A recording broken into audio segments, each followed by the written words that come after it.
Thank you for auditing the always positive new music review show hosted by a French professor who's sitting in front of his pride and joy, his collection of Smiths posters. And I'm going to be talking about the Smiths, and as you can tell from the very clickbaity title and thumbnail, I'm going to be asking the question, is this charming man the best song ever written? Now, I know that's total clickbait, and I mean it that way because I want to get eyes on here.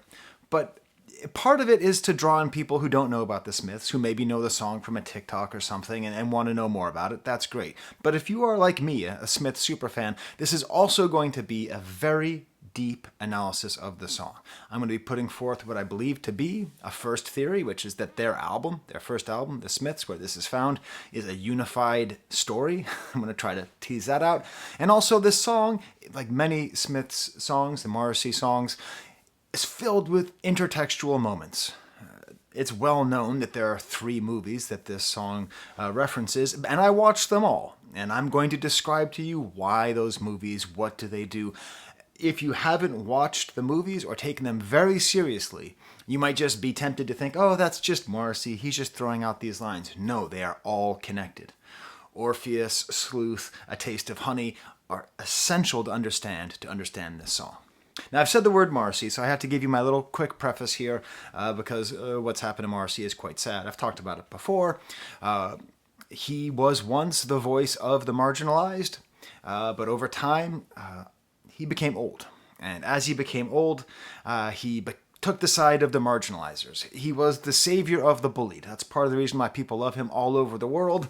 The voice of the immigrant, the voice of the forgotten, the voice of the unseen. Sadly, he's become something else. So this is in no way an endorsement of Morrissey's current odious political viewpoints, but it is a recognition of his goddamn genius. And the same way that I could talk to you about Picasso or Kanye, 2 very flawed people who made great art, I'm going to talk to you about Morrissey's greatness on this song. Now the funny thing is, I love the Smiths, as you can tell from behind me, and I'm going to be making the case that This Charming Man is the best song ever written. But ironically enough, if we kind of tilt this up a little bit here, my favorite song of all time is Ask by the Smiths. Weirdly enough, though, that's not even my favorite Smiths song. My favorite Smiths song is The Boy with the Thorn in His Side. When you have a favorite group, you can make that kind of delineation, where Ask is my favorite song on sort of a personal level, what it means, The Boy with the Thorn in Its Side does the most of what I want the Smiths to do. But the reason I'm singling out This Charming Man is because it is just such a perfect song. Another little side theory, a goofy theory, okay? But let's just think about it. Let's think about perfect songs that come from British rock and roll. Every decade has a perfect song. The 60s have A Day in the Life. The 70s had Bohemian Rhapsody. And I would say This Charming Man does that for the 80s as far as British music goes. Silly point, but I think it's a good one. The problem I have is, where do I start? Because the thing that makes This Charming Man such an amazing song is that the guitar on this song is the most exciting, is maybe the best written guitar line that I can think of. And I understand. I'm not saying that Johnny Marr is better than or greater than Jimi Hendrix, Django Reinhardt, or whatever, even Jimmy Page and Keith Richards. I'm just saying that this line, I do not think a guitar line can be better than the guitar line here. And then the lyrics are just as good, just as deep. They unfurl, they get better the more that you study them, much like the guitar lines. So part of what makes, I believe, a perfect song is it has to be 50-50. It has to be form and content 50-50. Music and lyrics 50-50. And this song, as a guitar and voice song, is not like those other songs. A Day in the Life and Bohemian Rhapsody, those are guitars and everything, but those are ambitious, huge, booming, gigantic, epic songs. This is a tight little pop song which manages to do everything with the voice and the guitar. Of course, the bass and the drums are excellent as well, but they're not the focus of this video. So where do I start? Right? Like where do I even start with this song? With the music or the lyrics? the reason that I know so much about this song on guitars, I taught myself how to play it. I watched YouTube videos and learned how to play it. And it's like the greatness just unlocked the more that I played. But hey, lyrics are more sexy. Lyrics are going to keep you tuned in more. So let's get to it. But before we do, I think I'm going to change locations. I normally never, ever edit my videos. But I'm going to make an exception for this one because I'm going to be playing the guitar. I'm going to be talking over here. I'm going to be talking over there. And I have to figure out a way to get this charming man. Now that we're here, if you like this video at any point, please smash the like button. You can subscribe. And in the event that you want to leave a comment, just make sure you include the letters AVAA. That stands for awesome video as always, and I always heart a comment that has that in it. So let's get back to the song here. This is the image that I'm going to start with. This is the image from the cover of the single. If you don't know about the Smiths, they have, four main albums, a bunch of compilation albums, but they were kind of a singles band. And that's part of the reason why I collect their singles and collect these promotional posters. They were only active or publishing between 83 and 87. So that's just 4 years, and all that great music came from that time. I happen to think that Joe Skye and Morrissey's designs for these posters are just absolutely beautiful, and they look beautiful all together. So it's interesting because this was their second single. So the first was Hand in Glove, and this is sort of a failed concept because it's a horizontal image. The rest, as you saw, are all vertical images for all the singles. The next single would be What Difference Does It Make? We'll talk about that soon. And so this really showed that they just abandoned this theory. But it's important because we have this image of Jean Marais from the movie Orphée by Jean Cocteau. We're going to be talking a lot about Jean Cocteau in this video, about the importance of Jean Cocteau.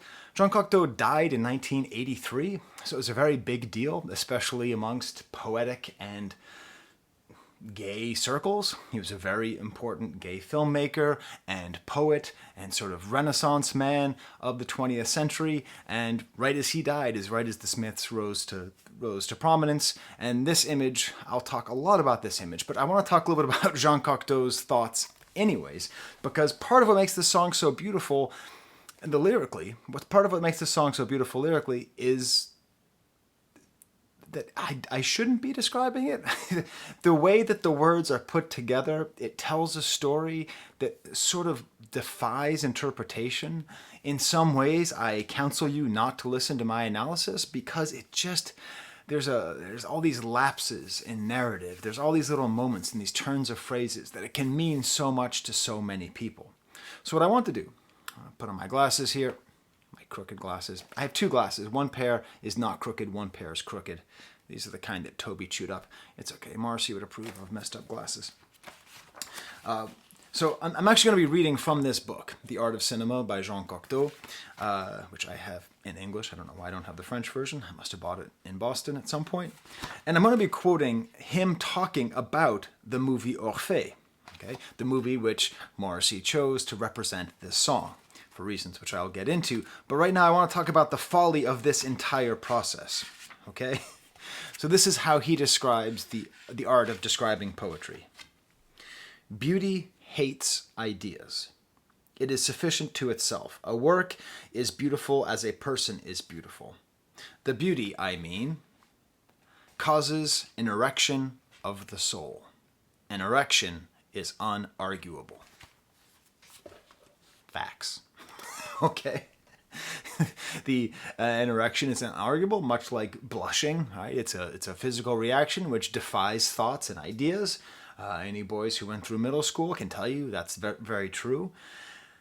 And so that's the way that Cocteau sees it, and that's how I feel about this song. That it's so beautiful. The singing and the guitar work is so beautiful that it's kind of doing a disservice because it does provoke what Cocteau called an erection of the soul.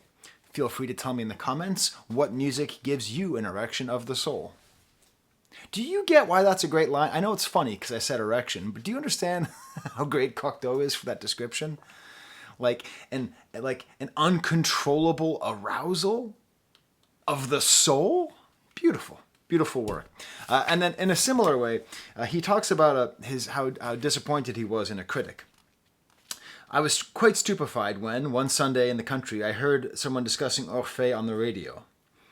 And this attentive man recalls the plot and with a childlike elegance tries to draw a simple and easy-to-read storyline out of this very complex plot without abandoning either his personal viewpoint or precision. Essentially saying no critic should be doing this kind of work, should be trying to explain to you what it's all about. That said, I'm going to do that because this song is a beautiful story. It is a story which on its face is just about sex. But sex is just the fun part. It's actually not fun sex, actually, as we'll see. But that's just the attractive part. It's really about class. It's really about age, in particular, gay men aging and their gay men's relationship to aging. And it's about violence. That last one is the biggest jump. I'm going to put forth a theory that there is a chance that this person who is in the car is a murderer and not just a seducer. I'm not saying that's what it is. I'm saying that is a possible reading. So, let's just describe to you the lyrics simply, okay? I'm going to read you, I'm going to say what it's about, and I'm going to tell you the lyrics, okay? A young, poor man who is, for the purposes of this song, I'm going to call a boy. I do not mean that he is under the legal age of sexual consent. I imagine he is on the line of age of sexual consent, potentially below. That's a whole nother area of Smith scholarship, which does not interest me. I will just say that it is a man in the eyes of the law, but a boy in the eyes of others and in the eyes of himself. So a young boy, a boy, is riding a bicycle and punctures his tire on a hill. The lyrics. Punctured bicycle on a hillside desolate. The boy ponders his fate, his weakness, and his youth. To himself, he says, will nature make a man out of me yet? Meaning he is not a man. I don't think that means he is prepubescent. I mean that he feels as though he is a loser on a bicycle, okay? He should be more successful in life. He should have more going on for him. He's just sitting there on a bicycle all alone. Think Charlie Brown. Think James Dean. If James Dean was Charlie Brown, that's what I want you to imagine, okay? Okay? Are you picturing James Dean now with the little zigzaggy shirt? That's what you need to imagine. A rich, older man, I would presume in his 30s, picks him up and gives him a ride. The lyrics. When in this charming car, this charming man. The young man is fascinated by the luxury of this old man's car. Because remember, he's so poor that he's riding around on a bike. He can't even afford a motor scooter, okay? Even the kid in Quadrophenia by the Who could afford a motor scooter. This guy's got a bicycle. Why pamper life's complexity when the leather runs smooth on the passenger seat? So he's giving into this luxury, into this extravagance. He is drowning in luxury and envy. The older man tries to seduce the younger man, tries to seduce the boy. The man tries to seduce the boy. And this is what I'm talking about, all these lapses in the song that makes it so great. We don't hear his invitation. He invites him to go out. But we don't hear the invitation. We hear the answer. Marcy says, I would go out tonight, but I haven't got a stitch to wear. His poverty is what keeps him from going out. It is his lower class status. He cannot go out. He's turning down this man, but he's legitimately embarrassed about his state in the world, in society. And this all takes place in Manchester, 80s Thatcherian Manchester, okay? This is pre-Ferguson Man United. This is not Erling Haaland's Manchester City, all right? This is dirty, dark, desolate, and bleak. This is the most smooth part. I'll discuss this a lot soon. This man says, it's gruesome that someone so handsome should care. It is a brilliant seduction line because he is indicating sexual interest. Presumably the first line that he says is, would you like to go out tonight? which isn't inherently sexual. A man can ask another man, hey, do you want to chill? Yeah, sounds good. But bringing up the term handsome makes it clear. It has changed registers. It is now explicitly a pickup, explicitly seeing somebody and trying to have sex with him. Once again, the response is taken out. We don't know what the response is. All that we know is the next line are a jumped up pantry boy who never knew his place. Now, this comes from a movie which I'm going to discuss at great length soon enough. But I believe this means that he has said no. That he has said no to this older man. This is an initial rejection of the older man. And this is how the older man replies. Jumped up, meaning thinking you're too good for something. Pantry boy is literally a servant. A pantry boy is somebody who is not even a main servant. They're somebody who just goes back and forth between the pantry, who never knew his place. He needs to know his place, which is at the bottom of society. Presumably there's a kind of psychosexual social domination here where a young poor boy should just give up his sexuality to an older man just purely based on his place in society. The most mysterious, which I think ties into my full album theory, is the end. The boy is engaged. Engaged to be married. To a woman. Okay, this is before same-sex marriage was legal anywhere. He said, return the ring. He knows so much about these things. This now becomes like a mentorship where this older man who apparently is mad about not having sex with this boy, with this young man, he then gets frustrated, but then says, you shouldn't get married because he knows so much about these things. Very clearly, this is a further attempt to seduce.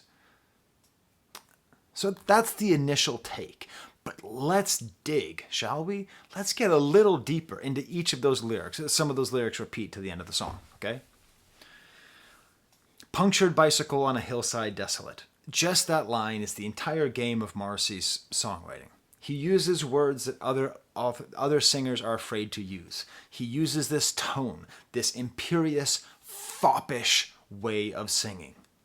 And using these words, he could have just said, my tire popped on a lonely hill,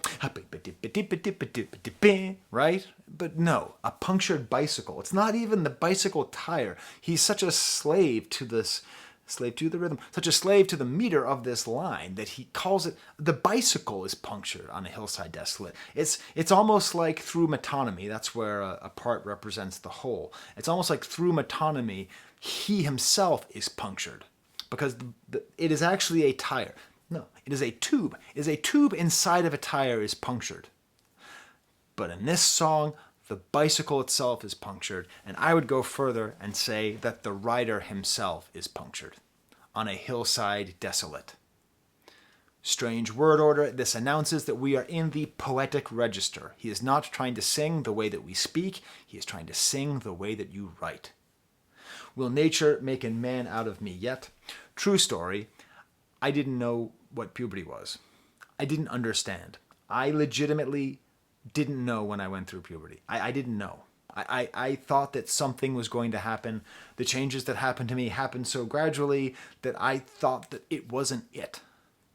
Okay? So when I heard this song, this is one of the things where, even though this song has that whole story I just told you, it has kind of a specific story, it's actually deeper than that. Because this resonates with so many young men, and so many young men. I always got to bring out my Jordan Peterson impersonation. It resonates with so many young men because so many young men feel as though they are not a man yet. He then repeats this charming man in this charming car. What's funny is, if you've never seen it, I'm going to include a whole series of links, and I'm going to also integrate some video in here. As a matter of fact, why don't I integrate that video right now? So I'm going to be showing you a little video from something called Data Run, which was a children's TV show in England. And on that show, Morrissey and Marr performed the song with a children's chorus singing the song. It is one of the funniest moments I would put forth in British children's television, beyond everything Ringo ever did with Thomas the Tank Engine. Go out tonight, but I haven't got a stitch to wear. Now wait for it. You're never going to expect this.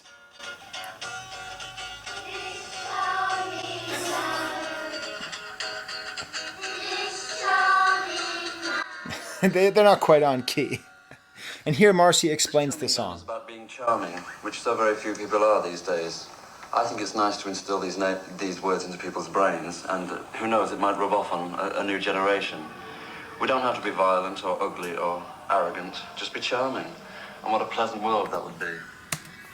Okay, so first of all, ignoring the fact that Marcy himself has become somewhat violent and arrogant and ugly. I don't mean physically ugly. Still one of the most beautiful men who's ever lived. Even now in his weird sort of Anthony Hopkins phase. Very handsome guy. He's ugly on the inside. But still, this whole idea, he's basically gaslighting the audience, but not. At the same time, this charming man, his obsession with this word charming, that the word has fallen out of place, and charming has multiple meanings, multiple readings, right? But it's not just handsome. It's like implying a certain amount of fascination and hypnotism and sort of confusing, right? To be charmed. It's like to be enchanted. So it's still in this very poetic register. And the other part about this charming man is that he is very much in this upper class. That's what the car represents. That's what the leather runs smooth on the passenger seat. And what's important here is that he drives it super duper duper duper home with the next line, I would go out tonight, but I haven't got a stitch to wear. It's important that he leaves out the invitation, because the invitation to go out doesn't really matter in this song. What matters is that we go from passenger seat to I haven't got a stitch. Okay? From, oh my God, this is such a nice car. Wow. I can't go out. I don't have any clothes to wear. I'm too poor. I'm too poor to collect Smith's posters, right? So, which by the way, they're not, if you're interested in collecting Smith's posters, most of them are like under $200. Frankly, they're beautiful. I think that they should be worth a lot more. So anyways, if you want to start that collection, I suggest it.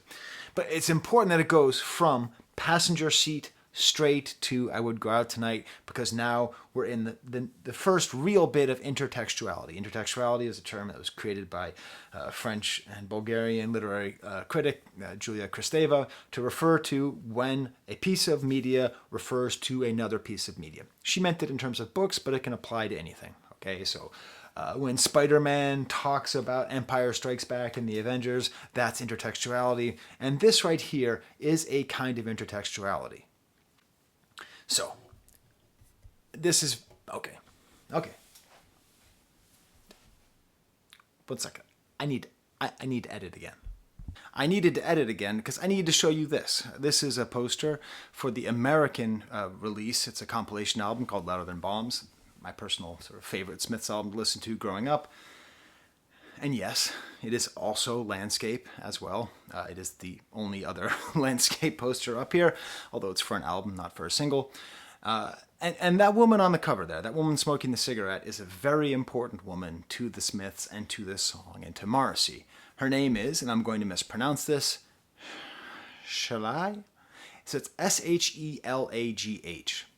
So I assume that's some kind of Irish name. So I'm going to imagine it's like Sheila. I want to say Shelag, but I'll say Sheila Delaney.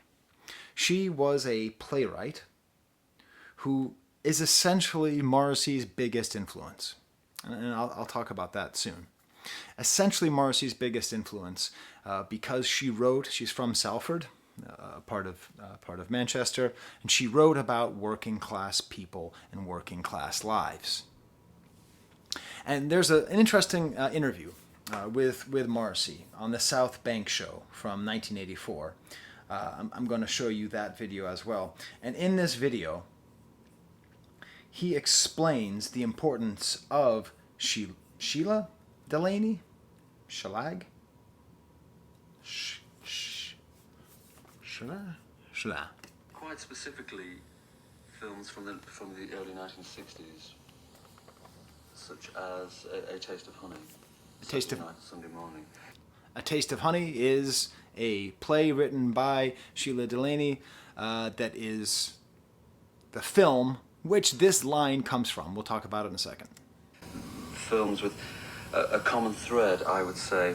The common thread possibly being that quite largely such films are kind of loving the family way. We're about people in the North specifically, if with their tail trapped in the door almost, trying to get out, trying to get on, trying to be somebody, trying to be seen. And I found it very appealing. I found it very, well, obviously a great identification with that.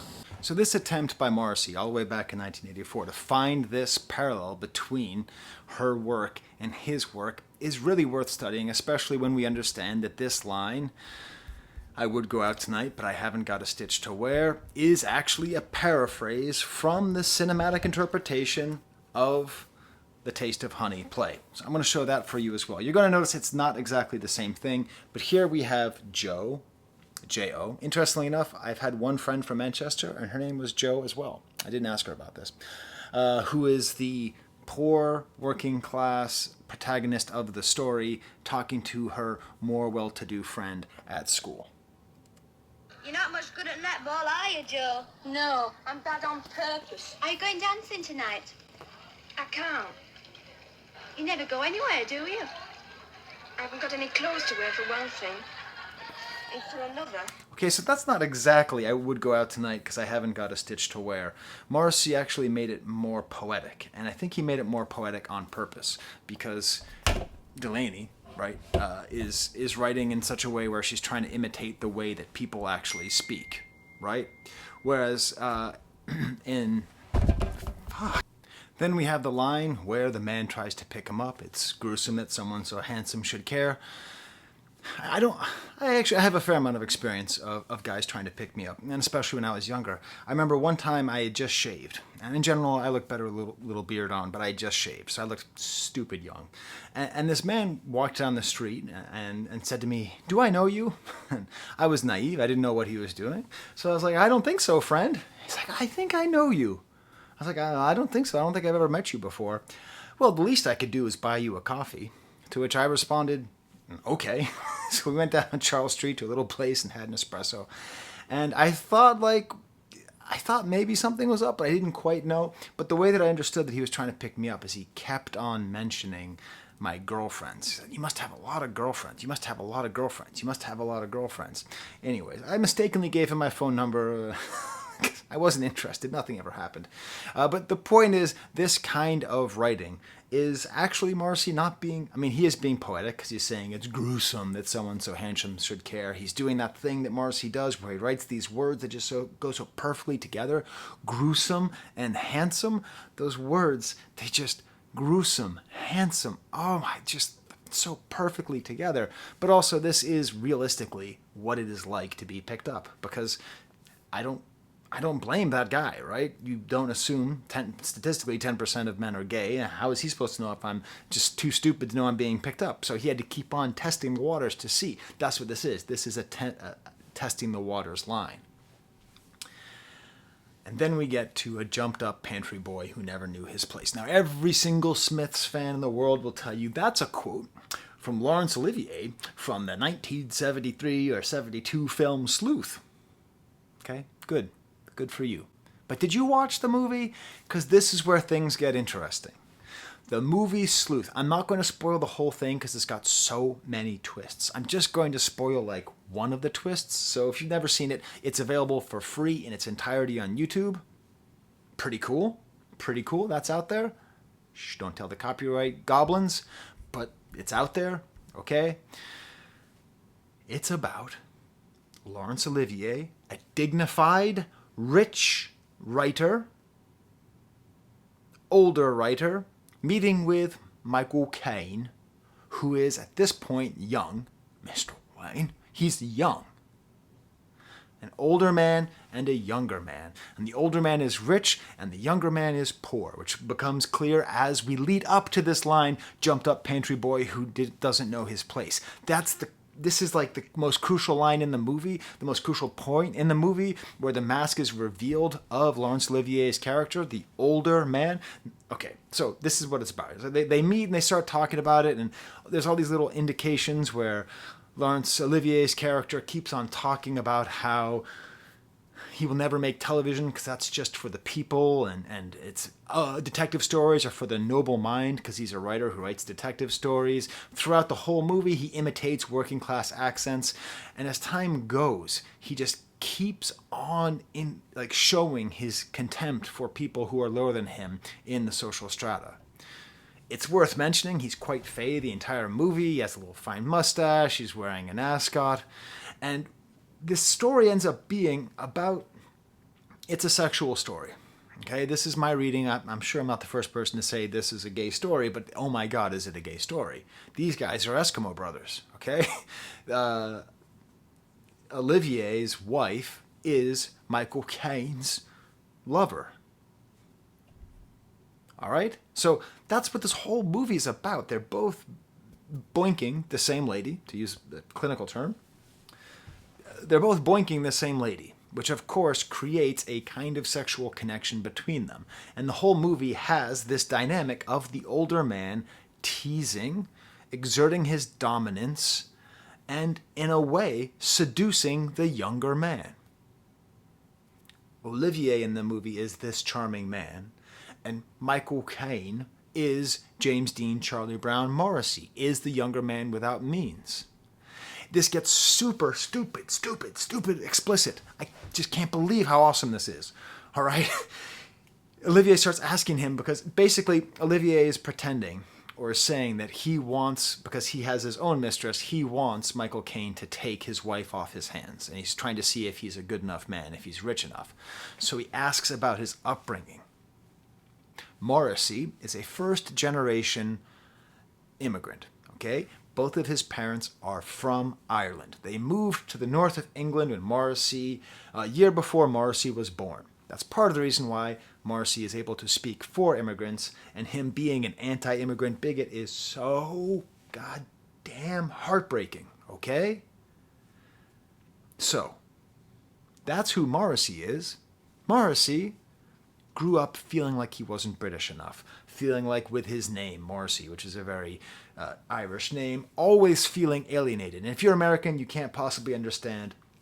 But if you are that Irish, you will never be considered English by the English. And goddamn did Morrissey know it. And did he sing about it? And does he not sing for the feeling? That's why Morrissey and the Smiths are so popular with Mexican Americans, because they know they will never feel American. All these feelings that they have.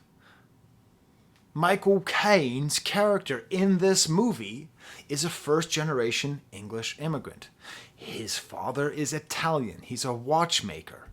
And he even explicitly says that his father wanted him to become English. At this point, Laurence Olivier's face goes, It's a whole question. Not only are we talking about class, we're talking about immigration, we're talking about status. This person is in the minds of high-class British society subhuman. I didn't mean to use that word because Morrissey uses that word bad. And that is exactly how Morrissey felt. So the Michael Caine is Morrissey, is the protagonist of this charming man. Olivier talks about his sexual prowess in great detail. I'm an Olympic sexual athlete. And then we have this whole story where every once in a while, Michael Caine's like his working class accent jumps out, and Laurence Olivier is always kind of shocked at it, like he says Nick instead of Steele. There's a scene where they come up with this whole strategy where Michael Caine is going to get dressed up and is going to rob Laurence Olivier. Is going to take jewelry, and then Laurence Olivier is going to get the insurance for that, and then Michael Caine will be able to take that money, take the jewelry, sell it, and then take that money to offer a good life to Laurence Olivier's previous wife, right? Michael Caine's current lover. So there's a whole scene where they get dressed up, where Michael Caine's trying on these outfits, and this scene's gay as hell. You know, like at a certain point, Michael Caine gets dressed up in drag, and at the same time, Laurence Olivier is dressed up with this long hair, looks sort of like Moliere, kind of like an 18th century libertine look. And they sort of pretend to like seduce each other and are about to kiss. Might even do the whole thing in drag. Kiss me, you fool. I can fight it no longer, darling. If you must go, don't look back. Andrew. Jesus Christ! Who's that? So that's what you've been on, Maud. Naughty girl. At a certain point, they decide on a clown makeup, a clown suit, obviously desired to degrade this working class person here. And Laurence Olivier tells him to take off his shirt and trousers, and he's looking at him lasciviously, lasciviously, however you pronounce that word. He's looking at him in his underpants, and he says, "Get into your underpants." Off with your jacket! That's right, your shirt and your trousers. Oh, we don't want the police to find any fibers from this beautiful cloth. You've no idea how clever they are in those laboratories of theirs. We won't take any risks, you and I. That's right. Down to your smalls, don't be shy. Down to your smalls, don't be shy.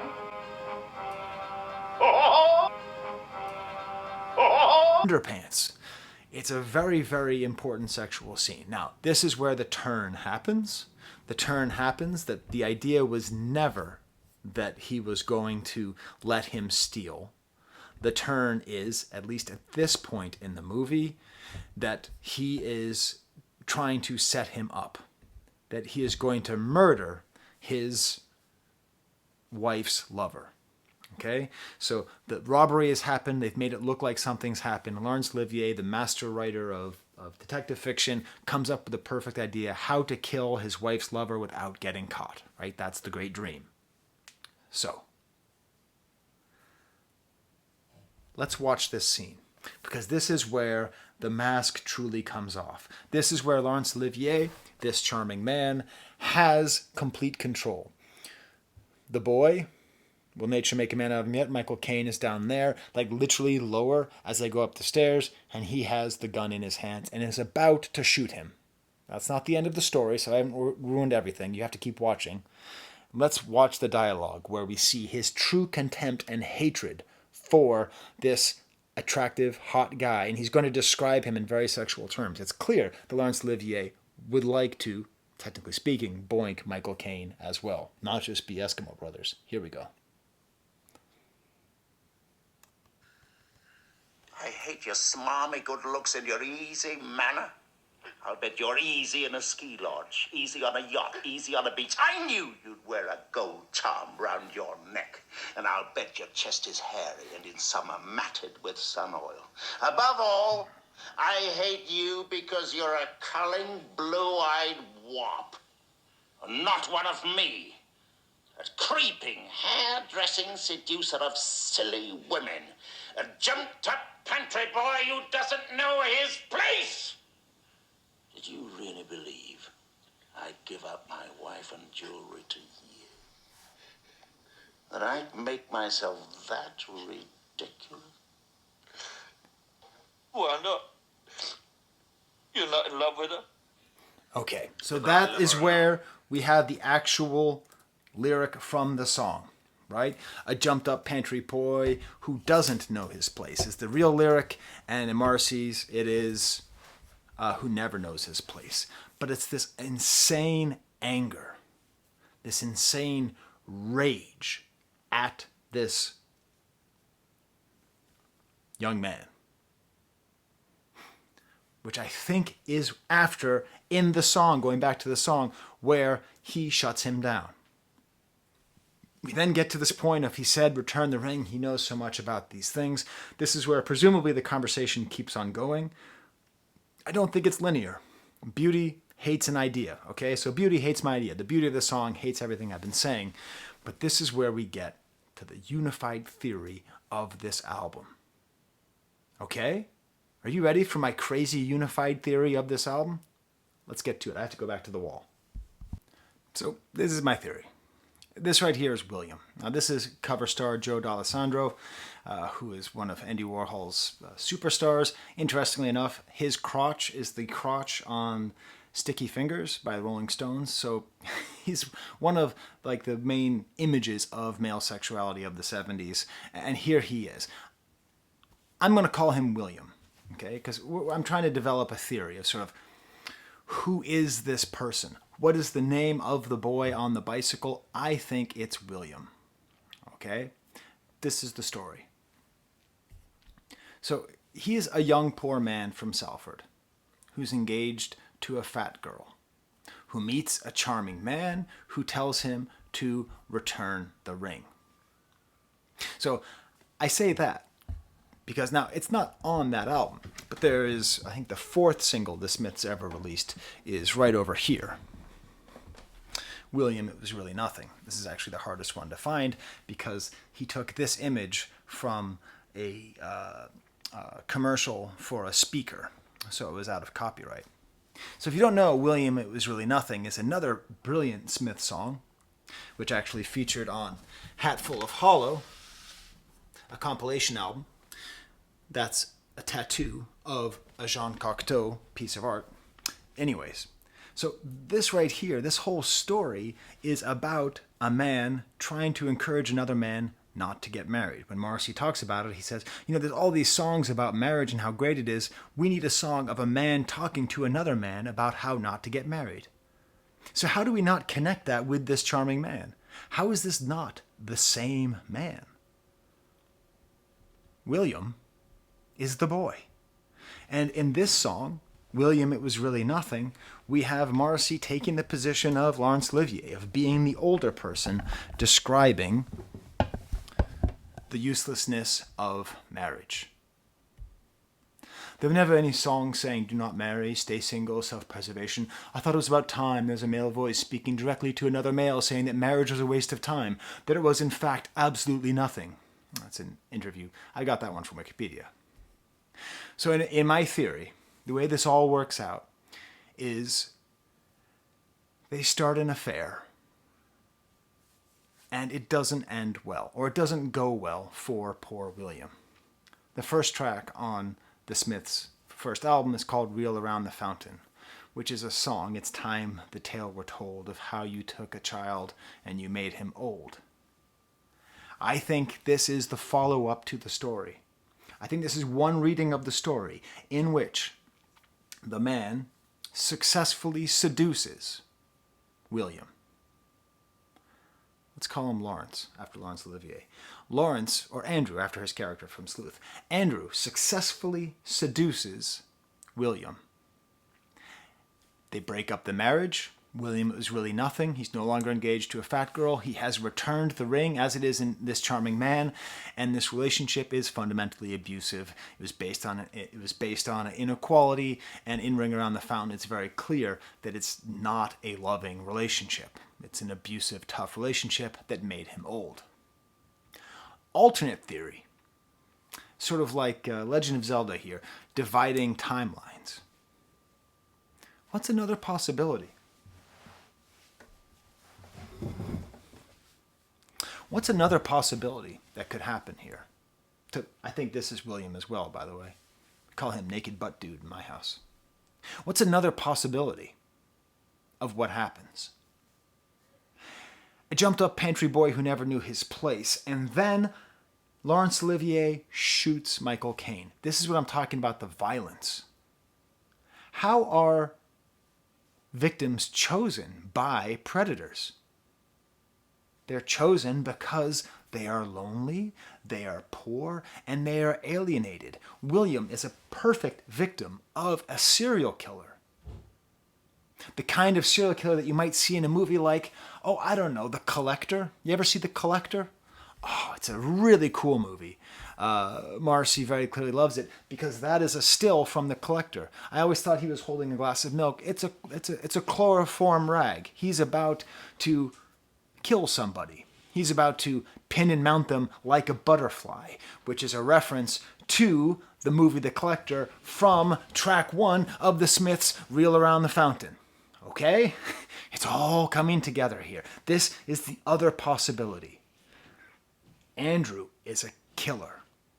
And he either successfully has sex with William and kills him, or unsuccessfully has sex with William and kills him anyway. That is the violence that is at the heart of this. You're a trumped up pantry boy because he's, right? Who are the victims of serial killers? It's never the rich and the powerful. There's an entire song on the Smiths' first album, Suffer Little Children, about a serial killer who killed children who were powerless. And then this right here, this was the third single. So we have Hand in Glove, we have This Charming Man, which is this, and then we have this image. This is what follows directly. It's all together, people. So, I think that's my unified theory. I don't think it's important if it's correct. I think it's important that it underlines the violence of this song, which I think might be lost if you don't actually watch Sleuth. If you don't actually see the visceral anger. And if you don't tie it together with Morrissey's obsession with murderers as seen by his love of the movie The Collector featuring Terrence Stamp, who, by the way, plays Chancellor Valorum in Episode 1. I believe this is the only Star Wars actor in a Smiths poster. Oh, you thought I was done talking about movies? I just got started. Let us now return to This Charming Man and this image and this movie, Orpheus, which is also streaming for free on YouTube. Gotta love it when the copyright goblins can't find you.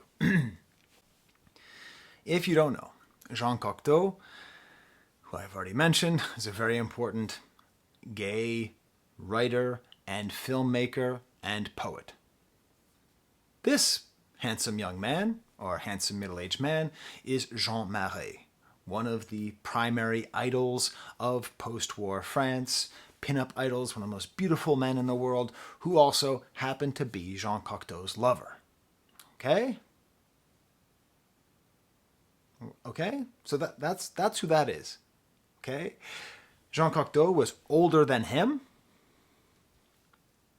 but he was already in his middle age when this was taken. So in order to understand this movie, you need to understand it in these contexts of a lot of the themes of homosexuality and age and beauty and aging and death and aging. Okay? The whole movie starts off at a place called Café des Poètes, the Poets Cafe. It's a very weird world, right? It's not very literal. It's based on the Orpheus story. You know, that's the one where the poet, his lover dies and he goes down to hell and he can go out, he can take her back as long as he doesn't turn around. He does turn around, etc., right? But this is a very sort of far out take on this. So Jean Marais plays a very successful poet. Therefore, he's like Jean Cocteau, who had a lot of success, and everyone at the Café des Poètes kind of looks down on him.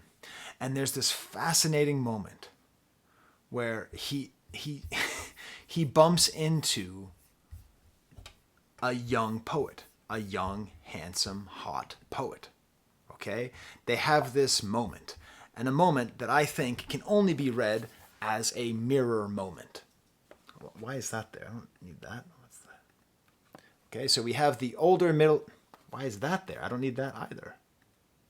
We have the older middle-aged man and the boy. Okay? The whole story is going to revolve in the beginning here around him and him. See, he's about to die. The young, beautiful poet is about to die. He's very popular because he has an entire book of poetry that's blank, just called Nudism. And it's interesting because Jean Marais' character goes and talks to an older poet.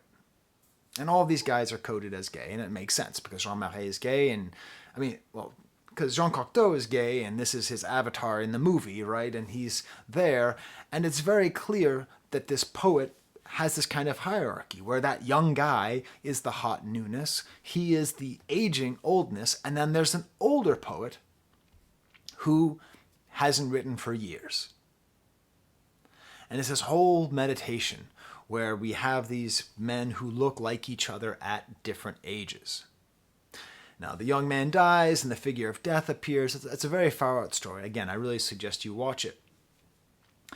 But there's this really crucial scene because if you saw this, you'd say, oh, that must be a version of Narcissus, the famous story of the man who falls in love with his own reflection. This is where things get very complicated, and there's a lot of theory in sort of queer studies and queer theories. I'm going to be speaking to a friend of mine. I might be able to actually insert some of those theories here if he gets back to me on time. So I heard back from my friend, the scholar who... Oh, wait, actually, I have my other pair of glasses here. I'll put on the pair of glasses that don't look goofy. So I talked to my friend, who's a scholar in sort of masculine studies and queer studies a little bit, mostly masculine studies. And I asked him, is there any good work on Narcissus and queerness? And he pointed me towards an article by a guy named David Greven, Greven, called Contemporary Hollywood Masculinity and the Double Protagonist Film. It doesn't... That was my baby burping in the background. Have you smashed the like bucket yet? Awesome burp, as always. You can also put that in the comments, ABAA. So, this whole article, I'm going to read the abstract. In the double protagonist film, a genre that has emerged in the past 2 decades, the 2 male protagonists, each played by a film star, vie for narrative dominance. American manhood is depicted as fundamentally split, a split that can be understood as a conflict between a narcissistic and a masochistic mode of masculine identity.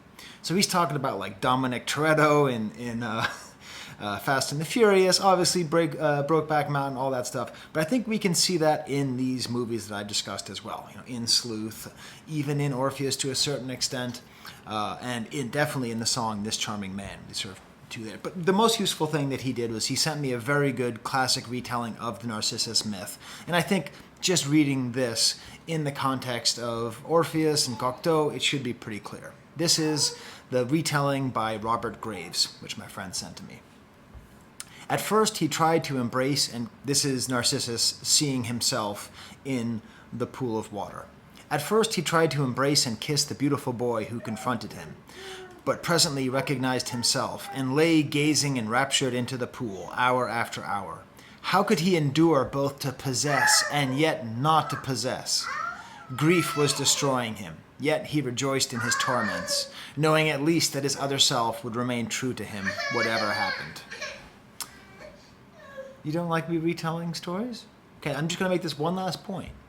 Okay, so I think in finding a double, a younger double, which is what I think happens in This Charming Man and in Cocteau's Orphée and in the movie Sleuth, by finding a younger version of yourself that you can look at, there's a way to possess them. You can possess them sexually, or through violence, you can kill them. And I think that's what's playing here. And it's a way of still coming to terms with age. Okay?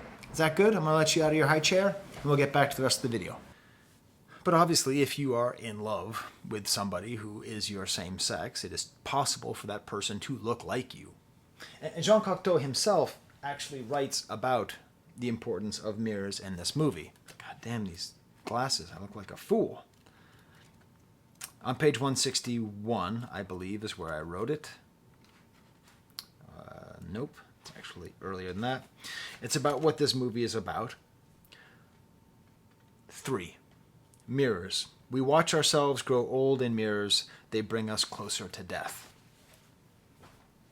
So that's the psychosexual aspect of this story and of This Charming Man. The man in the car sees the attractive boy, the attractive young man, and sees a reflection of himself when he was younger. I'm not just trying to say, like, sleep with younger people. It's not that. It's this deeper existential sense that seeing a person who looks like you but younger is a reminder that you are going to age. The fact that you have glasses is a reminder you're going to age. I have to go to an optometrist later today. I feel like I'm going to the gallows, okay? It's a lot about this aging. And what I want to do now is I want to show you the scene where this still comes from, because it is this fascinating, bizarre, and important scene, which I think ties in to the larger themes of this song and why this song is just so unbelievably deep. Why I'm doing such a disservice to break it down, but hey, why not break it down at this point? Okay, there's the young poet who has died. He is being spoken to by one of Death's servants who is taking him into the underworld. And how do you get to the underworld? By going through a mirror. Look how good these special effects are. This is pretty wild right here.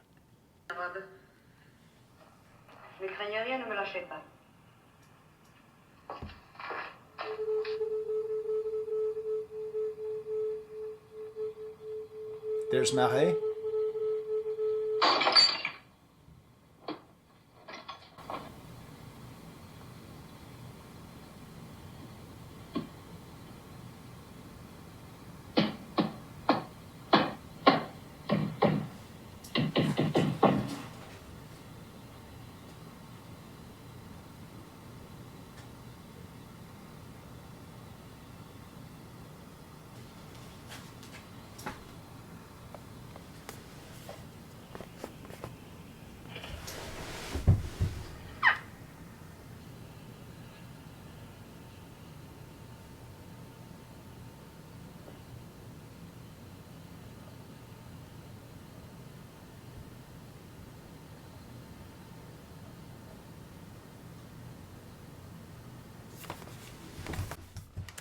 Cool, right?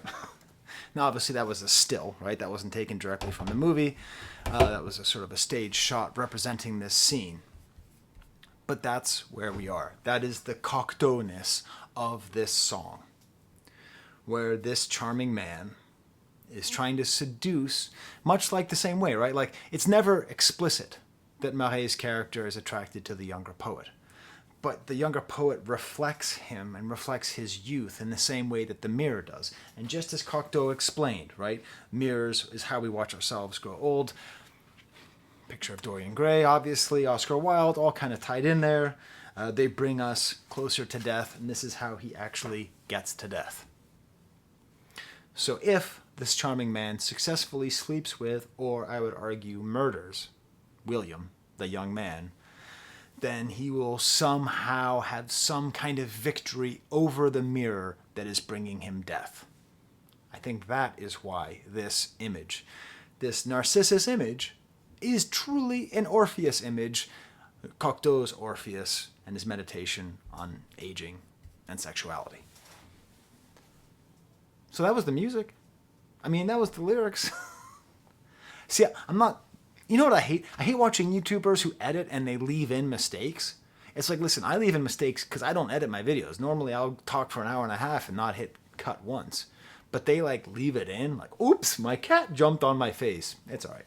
I just did it. I just left in a mistake. So there you go. Leave it in the comments. So let's go down to the basement. Let's talk about the music. The basement is where I taught myself how to play this guitar because we're only halfway through why this is the best song ever made.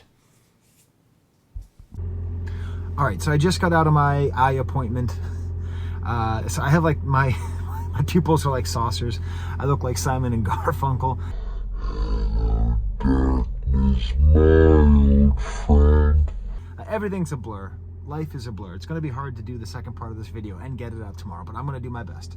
But what I wanted to say was I realized, most of my viewers are younger than me, and so they might not know the song except for the scream that was popular on TikTok a couple years ago. So right before he sings the Jumped Up Pantry Boy, he says, ah, like that. And so I want to just posit that could theoretically be either ending for this character. It could either be an ah of being killed, or it could be an ah of penetration. I think that is a realistic way to read that yell. It could be one of those two things. Now, of course, it's also the humor, it's the comedy. Morrissey, even though he's so dreadfully serious, is also self-aware. At least he used to be. He still is. He still is, even though he's fallen from grace. So there's also an element to where it's just kind of funny that he's saying, bah! But I think it could be those couple of things. All right, good. So let's see what happens when I go down to the basement. I'm not joking when I say that, I think this song is a lot about meditation on death and the difficulty of aging and how that ties into Orpheus. And it is wild because I didn't want to get this eye test because, I'm at high risk of glaucoma because my parents have glaucoma.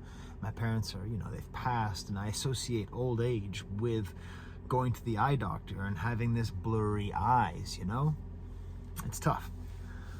What a drag it is growing old. All right, so let's go down to the basement, analyze what made Johnny Marr's guitar line so good here, and I'll hopefully be able to drive home while it's safe to drive when your eyes are like this. It's just lights are terrible. How do I even describe the brilliance of Johnny Marr's guitar line in this charming man? I want to follow Morrissey's lead. You see, Morrissey is known for his poetry and his fancy words like gruesome and handsome, but at the same time there's a brutality and a simplicity to what he says.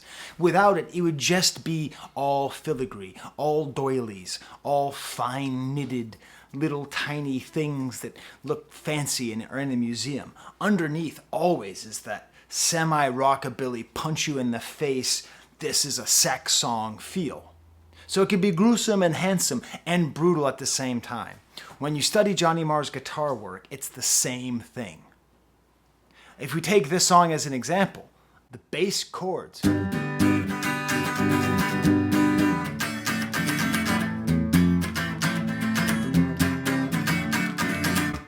Simple as hell. Seriously, if you know how to play chords, you're right there. It's G,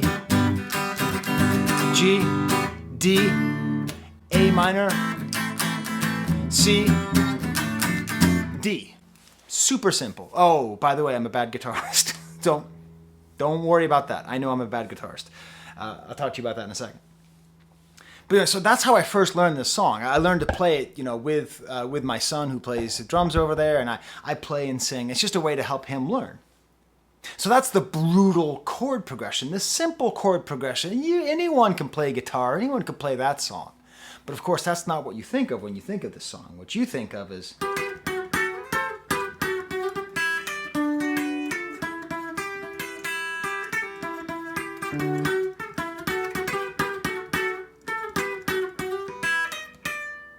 Now, you think of it a lot smoother than that, but that's what you think of. But that's the filigree, that's the finery. That's why I don't like it when people just say, oh, rockabilly. Johnny Marr is underrated. In some ways, he is properly rated, but mostly he's underrated because people just say rockabilly. I mean, they just say jangle pop. Jangle pop, jangle pop, jangle pop rock. They just keep saying jangle pop and they dismiss him. But he's not Roger McGuinn of the Byrds. He's not even George Harrison of the Beatles. He's on a whole nother level. And I think that's why. But the way that I learned about this is that, so first I just learned the chords. Simple. But then I thought I had COVID. So I had to quarantine myself down here in the basement, in my funk basement. Funk basement. Okay, where we play music. And so I slept on the floor here, and I didn't have anything to do. It was winter break. I was going out of my mind. I thought, why don't I learn how to play This Charming Man by the Smiths? And this is the thing. If you're learning a skill, there's always a reward.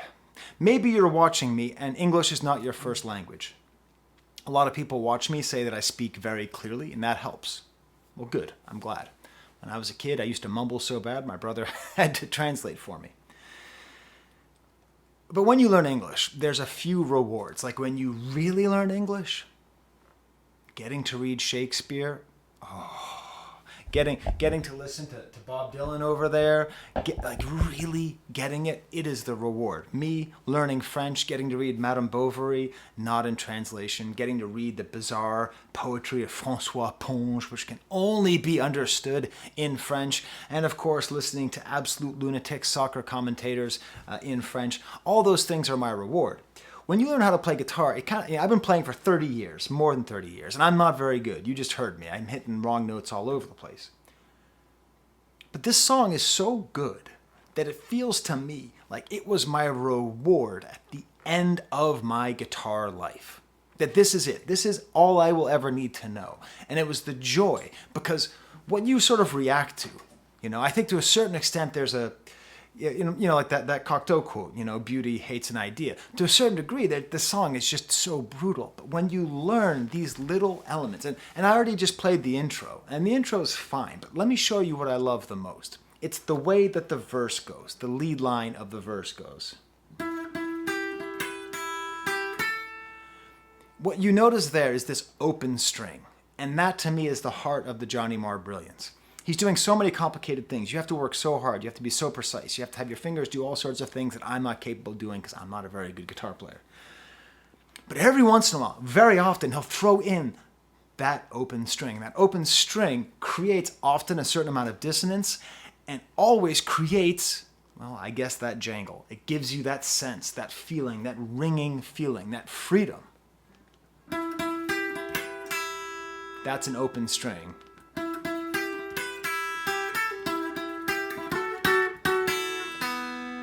And that's how he leads. So it's interesting because there's another version. There's the version that's on the first album, The Smiths, and there's the version that's on Hatful of Hollow from the John Peel sessions. And I don't like that version because he messes around too much with going back and forth between the A part and the B part. He doesn't go into the B part enough. You see, the A part is the jangle poppy bit, but the B part is the rockabilly bit. And he does it mostly with open strings. And he tells you that he's leading into that part. And this is what happens. You start learning how to play this. You see someone explain it to you. And it's that erection of the soul. You're like, how did he think of that? How did he think of...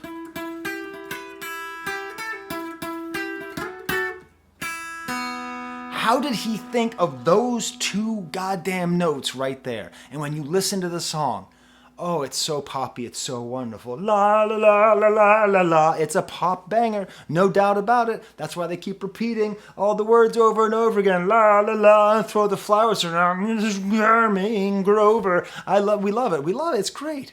But at the heart of it is this crazy dissonance. And then that leads into the crazy B part, which is so easy to play. Watch my fingers.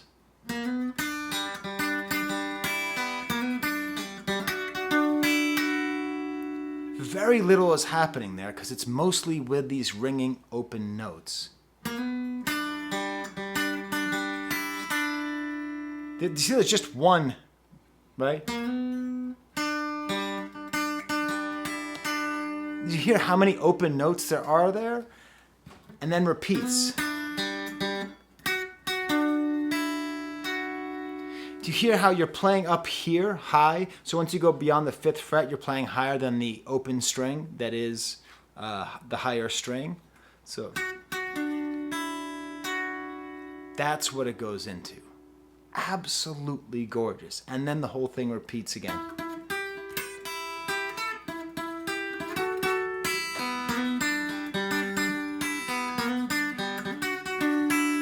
And when you start playing this song on guitar, you have to force yourself to just do... I swear, I've done like 10 different versions of this because I keep screwing up.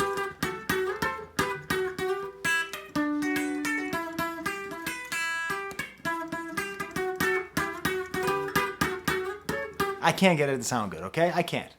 But this part... Come at me, Johnny. I play it as well as you do. And then we get to the absolute insanity of the chorus. Now, I said that the bass and drums are good. The bass is insane on this chorus. Try playing this bass line sometime if you ever want to play bass. I'm not going to do it right now. Respect to the rhythm section. But again, it's all this sort of like this very fine action that's then followed up by very severe action. Whoops.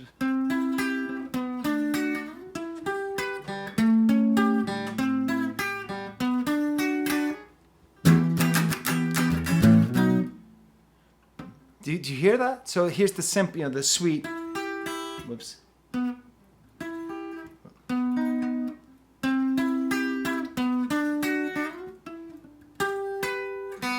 Another open string right in the middle there.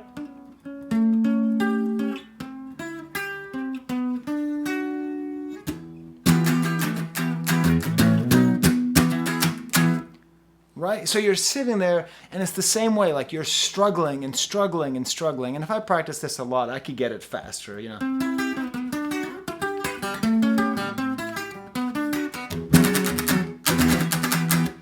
But it's that release that comes at the end of the line. And when you learn how to play the song on guitar, dear God, learn how to play guitar, then learn how to play this song, it will all unfurl itself to you. And then you realize this guitar line goes with those lyrics. And you realize you need to make a video called "This Charming Man is the Greatest Song Ever Written." That's why you do it. Because... Whoops. I would go out tonight. I haven't got enough to... it all comes together, and the beauty gives you that absolutely wonderful, towering, shining erection of the soul. Okay, well, what's left for me to do now is I have to edit some more things in here. I have to pick up little things here, little things there. But did you like this video? Did you like this idea? Me going like really deep into a song, into its imagery, into its metatextual, into its extra textual content. I hope you did. I really enjoy doing this. It's super, super, super fun. And remember, everybody, if we don't have a tolerant immigrant policy, we would never have Morrissey. Okay? So it doesn't matter what Morrissey says now, Morrissey wouldn't be Morrissey if it were not for a good immigration policy, okay? It's not enough to say, oh, Morrissey's bad. He actually proves himself wrong. Okay. Well then, with that little bit, the weird thing is when you talk about the Smiths, there's a lot of weird, like, Smiths simps who just can't accept that Morrissey, like, has betrayed the meaning of the band. And it's like, you see how much I love the Smiths. You can love the Smiths and be disappointed, right? Who I got over there? I got James Brown. You think James Brown's my personal hero? No. He's an artist. He's a great artist. Morrissey's a great artist. All right. Now that I've really pissed you off, I will get editing, get working on this. How are my eyes, by the way? I still can't see anything. I'm all blurry. I'm afraid to see if I'm even recording. Is that number changing? I can't tell if the number is changing. It is. It changed. I am recording. All right. Till next time, there's the camera.